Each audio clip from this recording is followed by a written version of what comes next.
Hello there folks, and welcome to round 5 of the Big Bang Qualifiers tournament.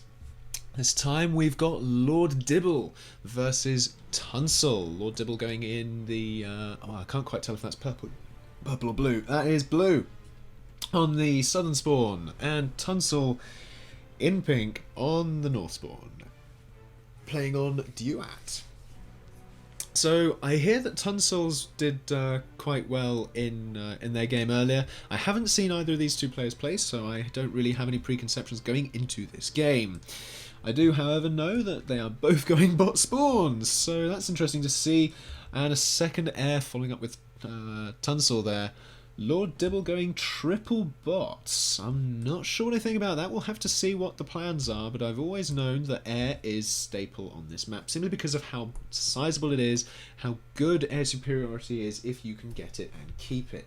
If you can do that, you really do have an advantage over the battlefield, simply because all of these mechs you can raid so easily. And if you do have the air superiority, if you see anyone moving out in the choke points and all of that, you can just lock them down so very fast. And of course, bomber snipes are still a thing, late game of course.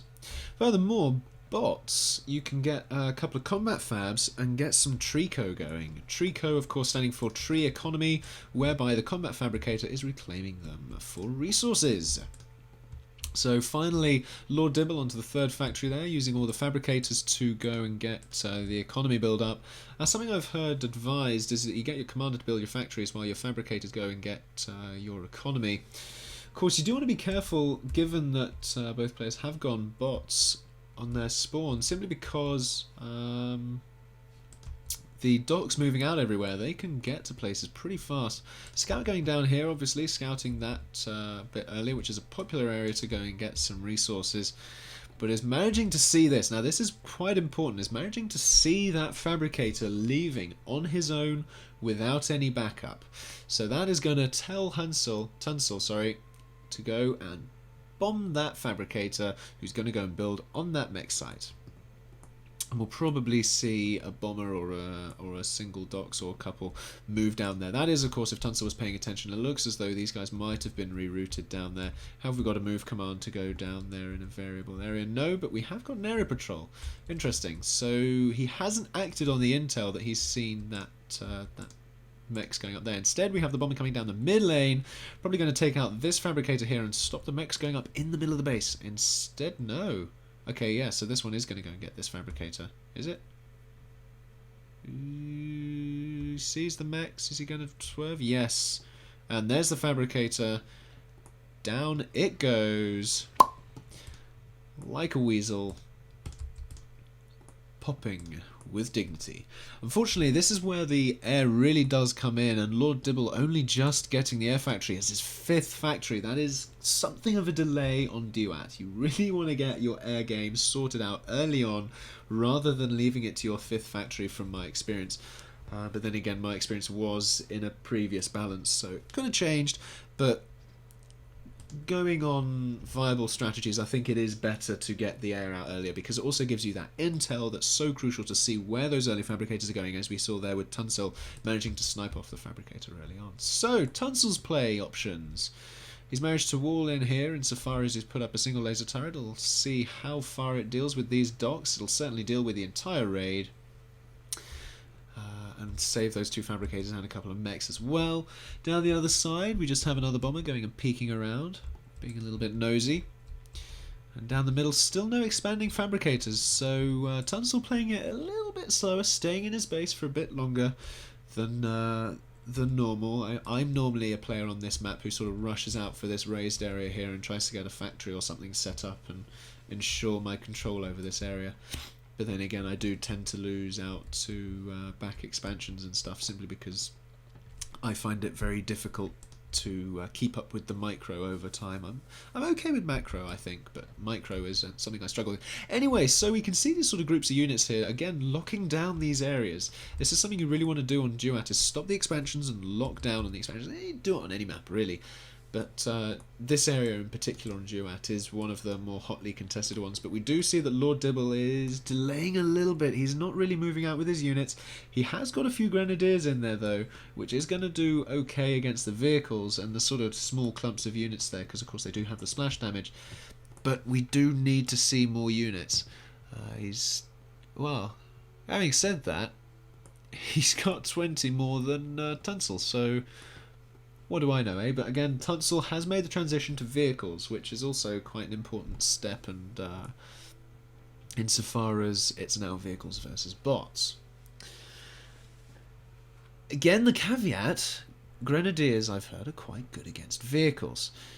So, as long as Lord Dibble is on the ball with regards to kiting and stuff and not letting too many of his docks die, he can make sure that they do get favourable engagements, like here. Lose 2 tanks there to a number of docks losses, but still, it's quite good, and taking out a few spinners as well. But he needs the air superiority. He so desperately needs it. Oh my goodness, please. Air superiority, please build air. Please, Lord Dibble. It's a staple on this map. Especially going into the mid-game when both players really should have expanding fabbers out into the middle. But then again, both of these players do come from Silver League, so they'll probably take the game at a slower pace than is normal. When I say normal, what I'm used to, simply because I'm used to seeing higher level play. But you know, each have their own level of skill and comfort zones and all that jazz. And you know, this tournament's about inclusivity and all that jazz. So as long as they're having fun, it really doesn't matter. And as long as it's good to cast and we can both learn some lessons, and when I say we, I mean you and myself. You being the audience. Collective you. The French would say vous instead of tu. So, anyway, factoids aside, this is interesting boxing in coming from Tunsel here. We've got a few units on each corner. We are missing some on this corner simply because we did have the attack from Lord Dibble go out in that direction, but we'll probably see this group move down here, which is going to imperil these 3 bot fabs. Again, when you expand, you want to make sure you protect your fabricators, or at least give them an entourage of units or scouts or something like that, because they're just going to die here for no reason whatsoever. And not only that, but he's going to lose this mechs as well that he's just invested in. I'm not sure whether it will have paid itself off. It's going to probably just about have done it, but still, it's needless losses. If he'd sent out these units with them, that loss would not have happened. Furthermore, if he had superiority of air, that wouldn't have happened either. It's because he would have been able to use his bombers favourably. But anyway, you live and you learn, and that's what's good about games of PA like this. Now here you see these Grenadiers managed to take down a whole bunch of vehicles and will continue to do so. Spinners going down, tanks going down, oh dear. And they've come in range. Not great. So those Grenadiers did go down, but hey-ho. Let's have a look at Tunsel's base down here while we keep an eye on what goes on there. We can see the tri-pincer movement there, tri-forking as it were. In Tunsel's base, what do we got? We got a whole bunch of air factories, a couple pause simply because of mech stalling, so he needs to get some fabbers out and expand. He's doing that with the air fabbers, knowing he's got air superiority. He can say, you know what, you're not really looking out too far, you're not expanding, you're not scouting, you haven't got air superiority, you haven't got those pesky docks running around everywhere that everyone knows are just so pesky. I'm going to invest in what is a risky air fabricator and just build some stuff and get me some economy so I can finish this game.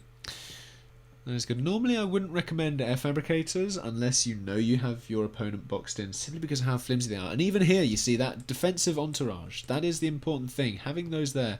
I mean, it's not necessarily going to be too much, because by the time the fabber's dead, or by the time the attacking interceptor dies, it'll probably have got its shot off on the fabricator, chances are. But there we are.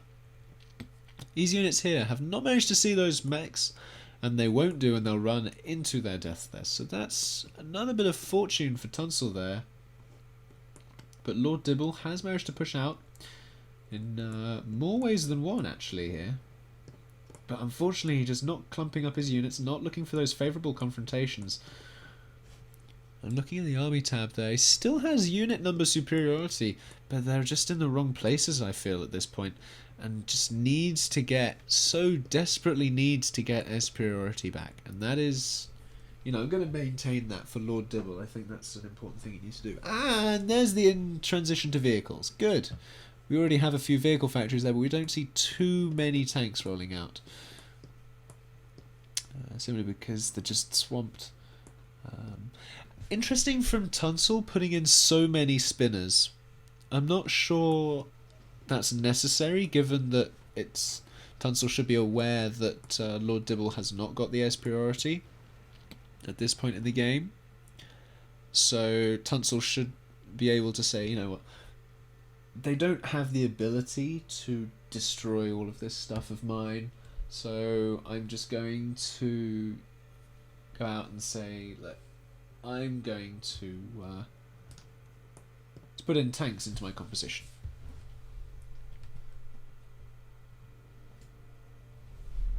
Sorry, I just had to deal with something over there. Stole my attention, but there we are. Because here, if you imagine taking half of those spinners and turning them into tanks, that would be a lot more damage they could do in this one push. Unfortunately, there's just so many grenadiers, and even firing over this mountainous outcropping here, that this is quite a good engagement for Lord Dibble, especially considering it's on the home front. Not clumping up too much here. And nor on this side either, which is a good counter against the Grenadiers, but still, you know, you never know. Now,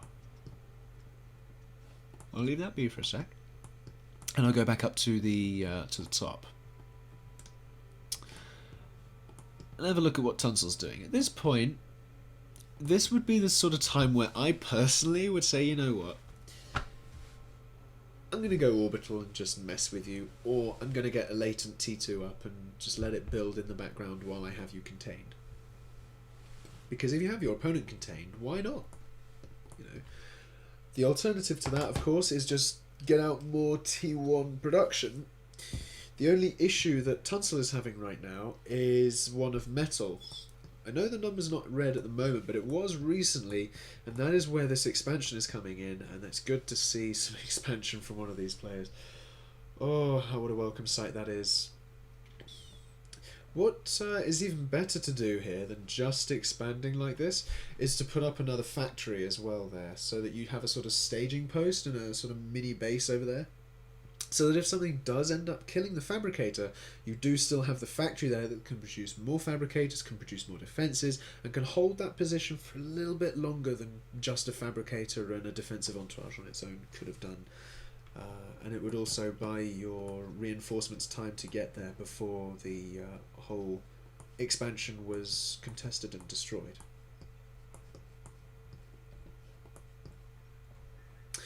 This is quite a sizable force here from Tunsel. Tanks, tanks, tanks. A couple of spinners there, not too many, which is good.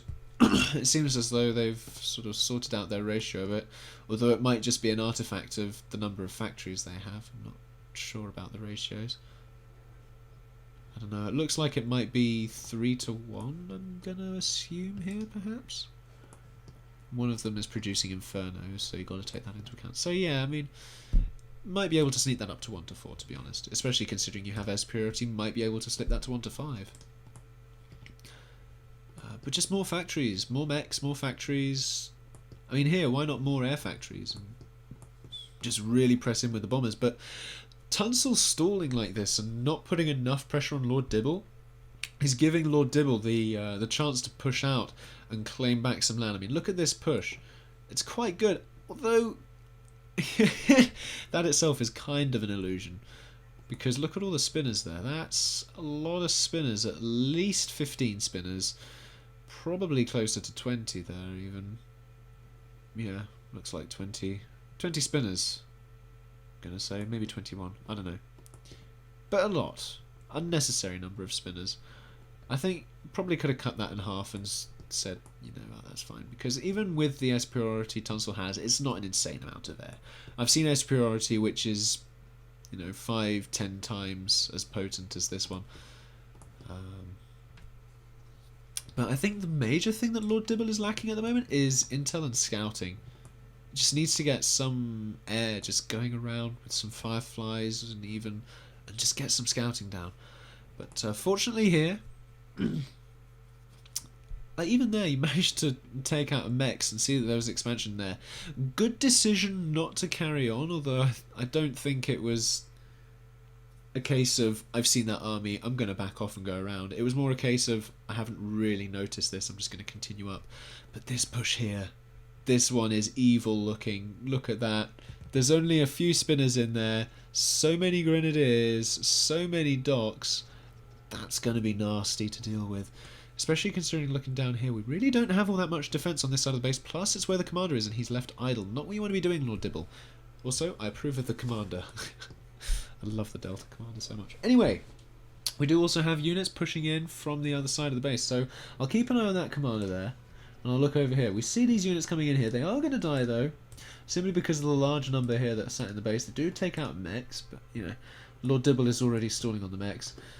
And going back up to the top here, we can see Lord Dibble making an entry. Not too much of an issue for Tunsel at this point, simply because he's got such production in here that it really doesn't matter.